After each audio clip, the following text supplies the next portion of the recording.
I'm looking forward to Saros. It seems like Housemarque is really building on what made Returnal work while fixing the parts that didn't. Returnal is still my favorite PS5 game. When it launched in 2021, it felt like the first game that actually used the PS5's capabilities in ways that mattered to the gameplay. The DualSense integration wasn't just a gimmick. The adaptive triggers gave each weapon a distinct feel, and the haptics communicated information about the environment and enemy attacks. The combat in Returnal clicked for me immediately too. I grew up on shooters, they're my bread and butter. I've put thousands of hours into that genre, so Returnal's third-person shooter mechanics felt familiar in the best way while adding the bullet hell layer that made it so distinct. The game asks you to constantly move, to dash through enemy fire, to use your grappling hook to reposition. It rewards aggressive play. The shooting feels precise and responsive, which is the foundation everything needs to build on. Because I come from that shooter background, Returnal never felt extremely challenging to me in the way a lot of people described it. The difficulty discourse around that game was intense. People talked about it like it was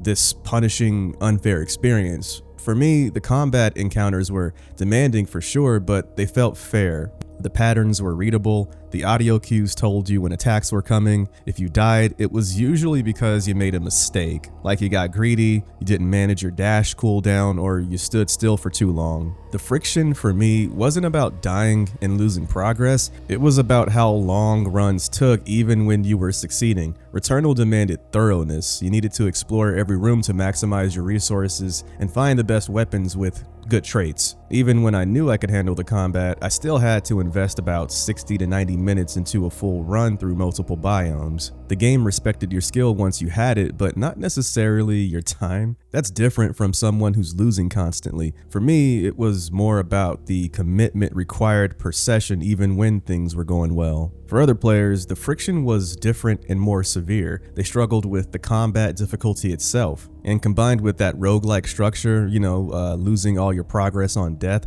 starting back at the beginning with no permanent upgrades, it created a wall that many people bounced off of, understandably. And I hope I'm not coming off as being arrogant by talking about how this game wasn't difficult for me or whatever. That's really not the case. It's just that I've been playing hardcore shooters for like 30 years straight without taking a break. So, this stuff is embedded within my DNA, you know what I'm saying? But anyways, the discourse around Returnal's difficulty was one of the dominant conversations about the game. People either really enjoyed the challenge like myself or found it too punishing to continue and just bounced off, which I totally get. Okay, so saying all that is actually what makes Saros so interesting to me. Housemarque clearly listened to the feedback. They're keeping the core combat, such as the third-person shooting, the bullet patterns, the emphasis on movement, but they're addressing the friction points. The permanent progression system fundamentally changes the relationship between runs. In Returnal, every death meant starting over with nothing but your skill and whatever permanent unlocks you found.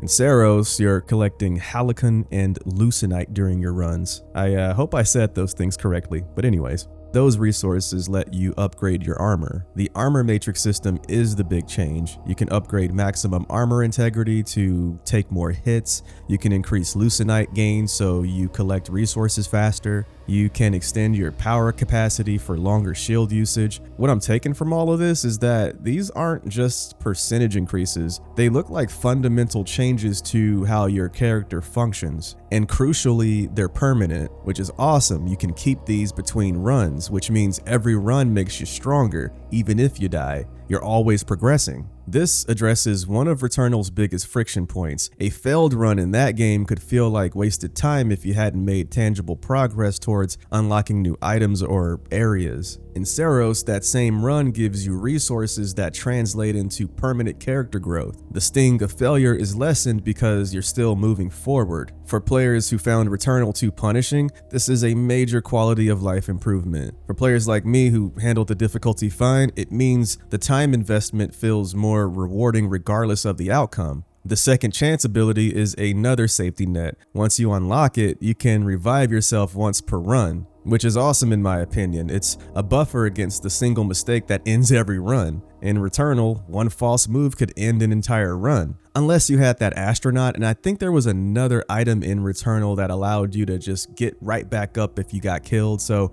Returnal has safety nets as well, but you had to get lucky enough to find them, you know? In Saros, a second life is guaranteed. The fast travel system addresses another Returnal pain point. In that game, you had to clear through all the early biomes every single run, even after you've mastered them. It was busy work. It added time without adding challenge or interest. Saros simply lets you teleport to any area that you've already unlocked. You can do marathon runs if you want, or you can just skip ahead to where you were struggling. The weapon persistence between runs is another friction reducer. In Returnal, you started every run with the pistol. You had to find weapons and hope that you got something that matched your playstyle. In Saros, your main weapon and your power weapon carry over on death. For me, this is probably the biggest game changer, because honestly, as much as I like Returnal, I only ever used 3 guns in that game. I used the pistol, the tachyomatic carbine, it's that hit scan assault rifle, and the Hollow Seeker, it's a projectile assault rifle. That's all I ever used. Also, every once in a while, I would use that electro pylon driver. That's a really good gun too. I think the first time I beat Returnal, it was with that gun actually, because you can just shoot that thing all over the place, stand still, and just watch the game kill enemies for you at that point.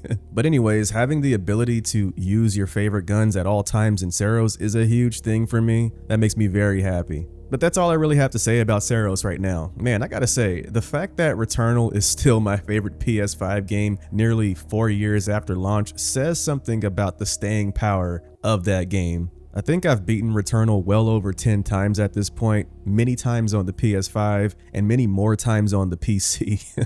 It's a game I love going back to every few months and just turning on a podcast, kicking back and just running through it, you know, either playing through the main story or playing through the Tower of Sisyphus. It's just a very satisfying game to play all around, from the gameplay, of course, to the visuals, to the sound, the music. It's just, it's a sensory overloading type of experience.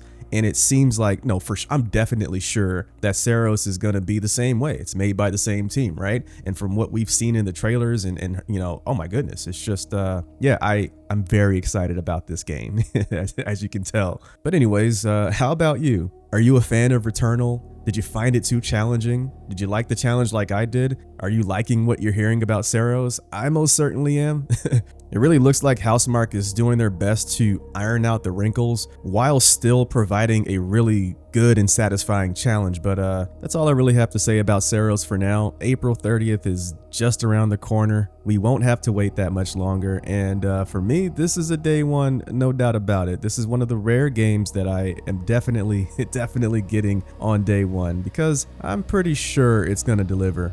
No game is guaranteed to deliver. This could come out and be a disaster. I hope not. But they just, Housemarque has a really strong track record of delivering extremely high quality games that look great, play great, run great, you know. And yeah, from what they've been showing, it looks like Saros is gonna follow that same track. And I cannot wait, man. Thanks for watching. I hope you enjoyed, and I'll be talking to you again real soon. Take care. Have a good one.